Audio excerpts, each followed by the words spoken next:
물된 동산 축복을 향하여. 이 시간에는 물된 동산 선교회 조병선 목사님의 말씀입니다.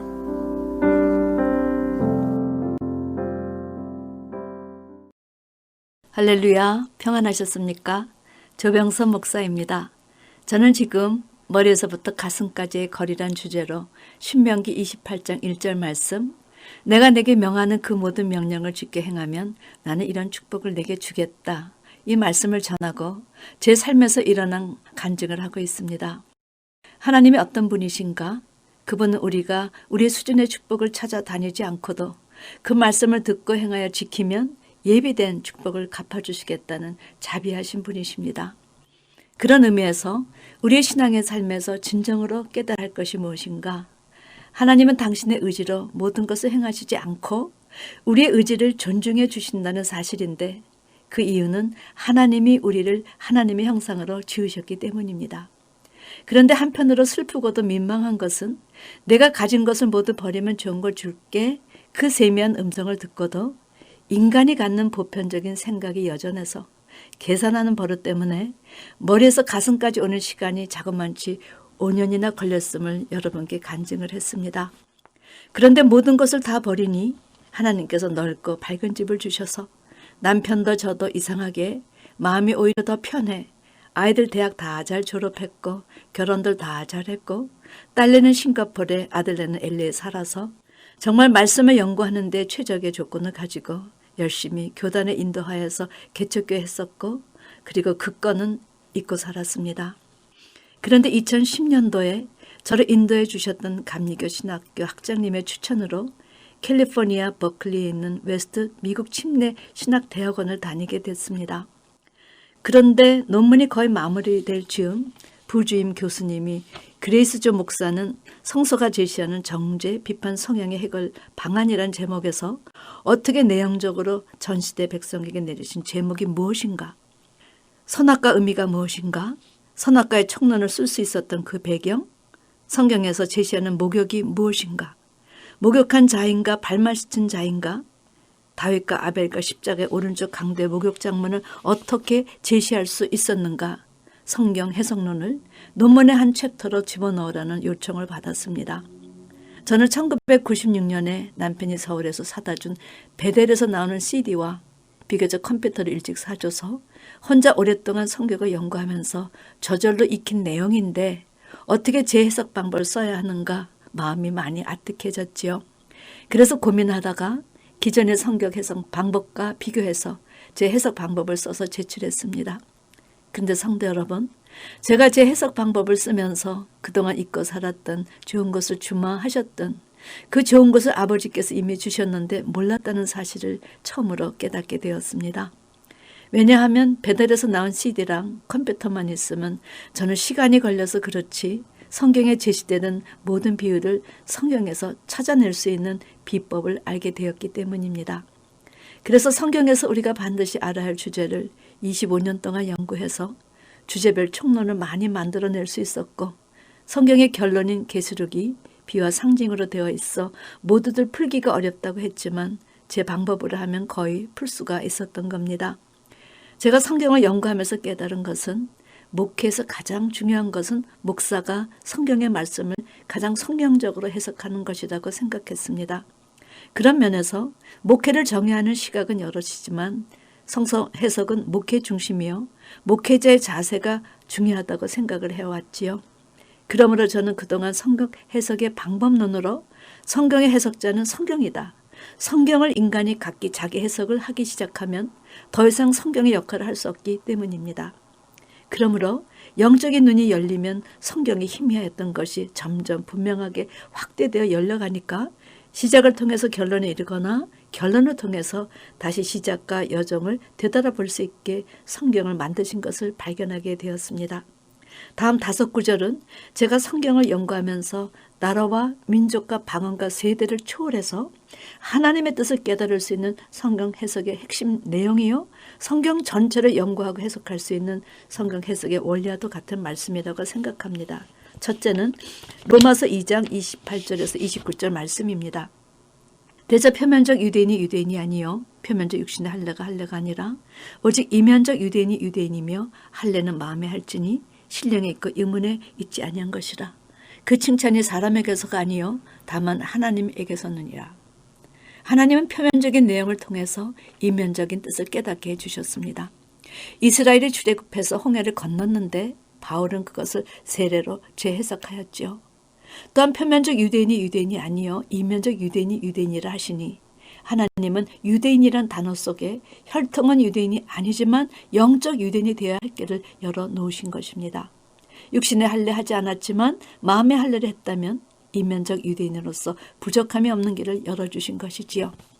특별히 사도 요한은 계시를 보고 나서 요한복음을 기록할 때 다른 공간 복음에 없는 기독론적인 요소를 얼마나 많이 가미했는지 모릅니다. 이것은 성령께서 조명해 주셔서 보다 본문의 말씀의 깊이에 참여할 수 있도록 영적 해석을 깨닫게 해주신 겁니다. 사도 바울이 삼층 하늘에 올라가 하늘의 실제를 경험하고 뭐라고 고백했습니까? 깊도다 하나님의 지혜와 지식에 부요함이요 그의 판단은 측량치 못할 것이며 그의 길은 찾지 못할 것이로다. 사도 바울은 말씀의 영적 넓이, 길이, 높이, 깊이가 하나님 안에서 충만한 것을 보았던 것입니다. 두 번째, 성경은 비유와 상징으로 창세기부터 계시록에 이르기까지 기록되었습니다. 여러분, 비유란 하늘의 세계를 세상의 것으로 비유해서 말한 겁니다. 특별히 계시록은 대부분이 비유와 상징으로 덮여 있지요. 따라서 비유로 기록된 말씀을 베푸는 자가 있어야 해석이 되니까 예수님은 제자들에게 비유가 아니면 말씀하시지 않았습니다. 그러므로 누가 이 비유의 말씀을 풀어 선포해 주는가? 성경의 결론인 계시록 11장에서 이들을 네 단어, 두 선지자, 두 증인, 두 감람나무, 두 촛대로 표현하시고 이들이 하나님께서 택하여 세운 목자상임을 상기해 주셨습니다. 그런 의미에서 계시록은 실상계시록, 이 시대 목회자들이 장래 일어날 일의 실상을 성도들에게 밝히 가르쳐 주어야 할 사명임을 목회자나 성도가 유념해야 할 것입니다. 예수님은 비유에 대한 해석을 제자들에게만 베풀어 주셨습니다. 비유 속에 하나님 나라의 비밀이 들어있었기 때문이지요. 계시록의 특징은 하나님이 예수님에게 주사 예수님의 천사를 통해 사도 요한을 주시고 사도 요한은 이 시대 죄의 종들에게 주의 종들은 성도에게 계시록의 비를 풀어 알리는 사명을 주셨습니다. 그러므로 장래에 있을 내용의 실상을 기록한 계시록은 담임 목사가 성도에게 전하지 않으면 직무유기죄에 해당되는 죄인 겁니다. 자, 세 번째, 성경 이사야 35장 16절 말씀, 너희는 여호와 책을 자세히 읽어보라. 이것들이 하나도 빠진 것이 없고 하나도 그 짝이 없는 것이 없으리니 이는 여호와의 입이 이를 명하셨고 그의 신이 이것들을 모으셨습니다. 하나님은 누구도 자의로 해석하지 못하도록 성경 해석을 성경 자체에 두셨다는 겁니다. 머리와 꼴이란 단어의 짝 구절에서 이사야 9장 15절에 머리는 곧 장로와 존귀한 자요 꼬리는 거짓말을 가르치는 선지자라고 자체 해석을 두셨습니다. 성경 전체가 이와 같이 하나도 빠진 것이 없고 하나도 그 짝이 없는 것이 없도록 완벽하게 되어 있다는 거지요. 그러므로 그 짝을 찾아 해석해야 자의적 해석에서 빠지지 않을 수 있게 한 발 더 나아가 성경을 성서적으로 해석하게 도와주셨습니다. 네 번째는 하나님은 이사야 46장 10절을 통해서 내가 종말을 처음부터 고하며 아직 이루지 아니한 일을 예적부터 보여온다는 사실을 강조하셨습니다. 창세기 3장의 뱀의 정체를 계시록 12장 9절에서 사단, 마귀, 붉은 영으로 밝혀주셨지요. 아담과 그의 아내를 유혹한 죄로 종신토로 흙만 먹으라 하였더니 흑차원이 교회에 얼마나 많은지 창세기의 뱀이 큰 용으로 변해버린 것입니다. 하나님 나라 원리는 항상 장래 될 일을 먼저 선포하시고 그 일이 반드시 이루어지므로 하나님의 말씀은 성취함과 증언함이 있음을 백성으로 하여금 깨닫게 하셨지요. 그리고 그 장래 될 일을 선포한 주의 택하신 목자를 성도가 믿고 따르게 하셨습니다. 그런 면에서 그동안 창세기 1장을 천지창조로 해석하였지만 성경은 윗물이 무엇인지 아랫물이 무엇인지 빛과 해와 달과 별이 상징하는가 무엇인지 다 짝구절에서 밝혀주셨습니다. 따라서 하나님께서 종말을 처음부터 고하시고 아직 이루지 아니한 일을 예적부터 보이신 것은 성경은 어제와 오늘과 미래가 동일하다는 겁니다. 다만 희미하던 것이 더 밝아지고 분명하여지니 보지 않고 믿음으로 가는 것이 신앙의 원리인데 이번에는 마지막 기회이니 미리 보고 반드시 산자에 속하라 장래 되리라 실상을 택하신 주의 종을 통해 공개해 주셨던 것입니다. 얼마나 감사하고 또 감사해야 할 일인지요. 하나님께서 이 방법을 사용하신 이유는 복음은 어떤 경우에도 변하지 않는 만고 불변의 진리이기 때문입니다. 자, 5번째, 성경의 해석은 성경 안에 제시된 자체 단어로 해석할 수 있게 방법론적으로 되어 있었습니다. 즉 창세기부터 계시록에 이르기까지 성경에서 제시하는 각 단어는 같은 의미로 일괄적으로 사용되었다는 점입니다. 따라서 이 4가지 원리를 깨닫고 5째 사항에서 해석하고 싶은 내용의 단어가 있으면 성경 구절들을 릴 낚시가 아니라 네트 낚시로 성경 전체에서 그 단어가 속해 있는 구절들을 끌어내는 겁니다. 그 많은 구절 안에 짝이 있고 비유에 대한 해석이 있고 의미적으로 보완해주는 모퉁이돌 같은 수많은 내용이 하나도 빠지지 않고 다 기록되어 있습니다. 따라서 이 방법을 따르면 첫째 조항인 표면을 통해서 이면의 영적 해석을 할 수 있고 둘째 조항인 비유와 비서와 상징을 풀어서 하나님 나라의 비밀을 알 수 있습니다.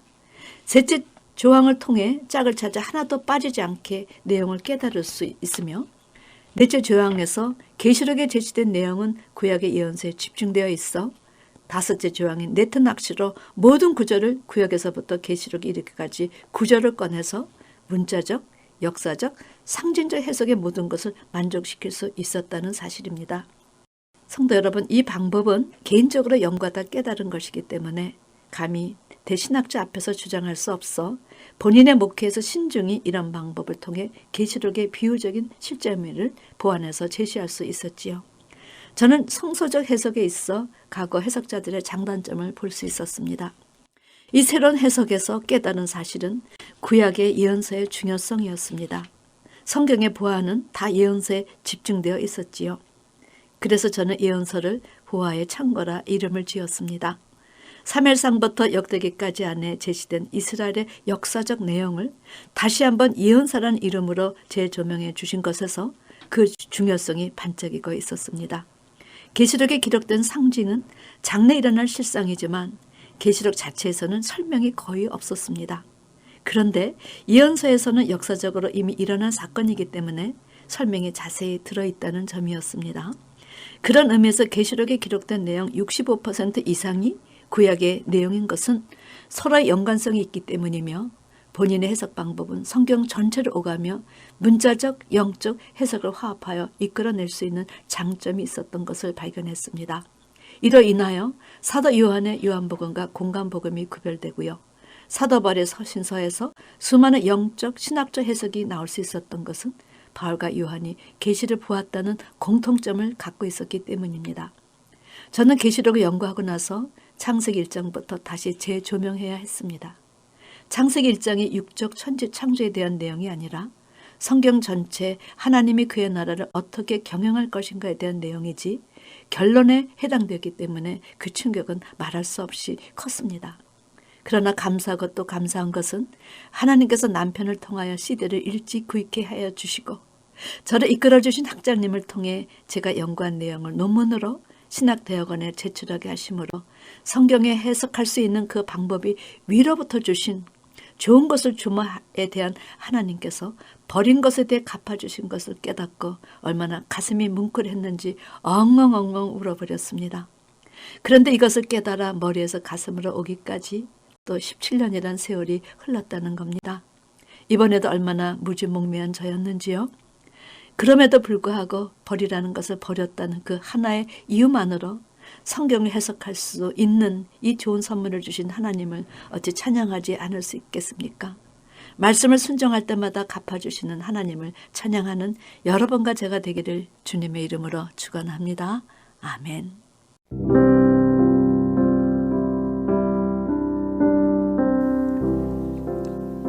물된 동산 축복을 향하여. 지금까지 물된 동산 선교회 조병선 목사님의 말씀이었습니다.